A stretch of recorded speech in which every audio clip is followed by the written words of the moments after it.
And finally, new rule, no one can blame me when I say this is a stupid country, when 60% of the adults in it think the Noah's Ark story is literally true.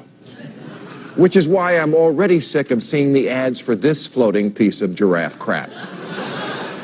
Although, the movie has been condemned by both Christians and Muslims, so it must be doing something right.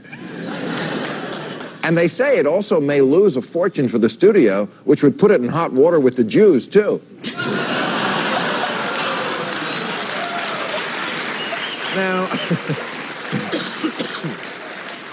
I don't know about the elephants on Noah's Ark, but the elephant in the room in 2014 is that we are now a full 4 centuries removed from the scientific revolution. 4 centuries after Copernicus, after the time humans realized that through science, we can actually get a real answer to almost every question about our world, like where does the sun go at night?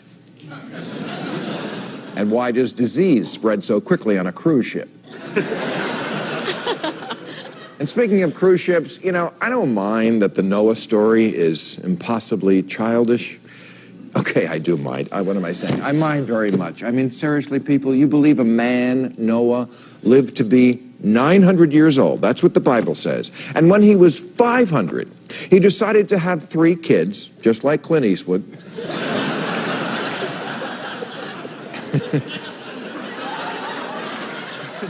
And when he was 600, he and his 3 100-year-old sons built a boat onto which, in one day, they loaded over 3 million animals, all of which were apparently indigenous to within 5 miles of the boat. But get this, what the Christians who are now protesting this movie are upset about is that it doesn't take the biblical story literally enough. They're mad because this made-up story doesn't stay true to their made-up story. But the thing that's really disturbing about Noah isn't the silly. It's that it's immoral. It's about a psychotic mass murderer who gets away with it, and his name is God. Genesis says God was so angry with himself for screwing up when he made mankind so flawed, that he sent the flood to kill everyone, men, women, children, babies. What kind of tyrant punishes everyone just to get back at the few he's mad at? I mean, besides Chris Christie.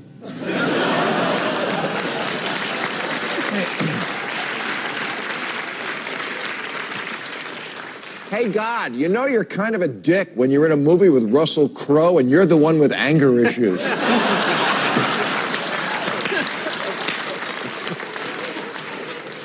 You know, conservatives are always going on about how Americans are losing their values and their morality. Well, maybe it's because you worship a guy who drowns babies.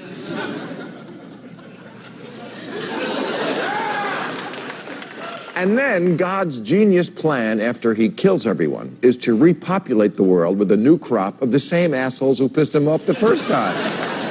With predictable results. He kills millions more. If we were a dog and God owned us, the cops would come and take us away.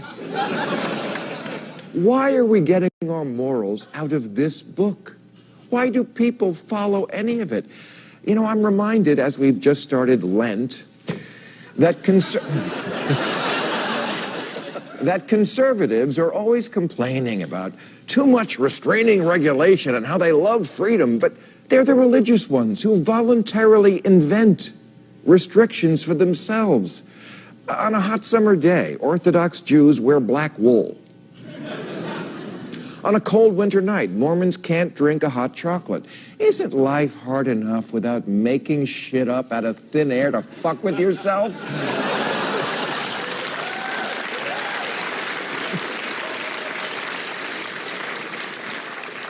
Don't we have enough rules to follow and enough asses we have to kiss in reality?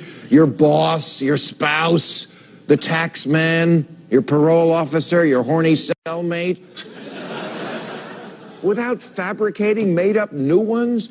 Jews can't eat ham. Jehovah's Witnesses can't buy Girl Scout cookies. The Amish can't drive cars. Catholics can't masturbate. Scientologists can't go to therapy. Baptists can't dance. Sikhs can't shave. And Lord knows, Muslims can't take a joke.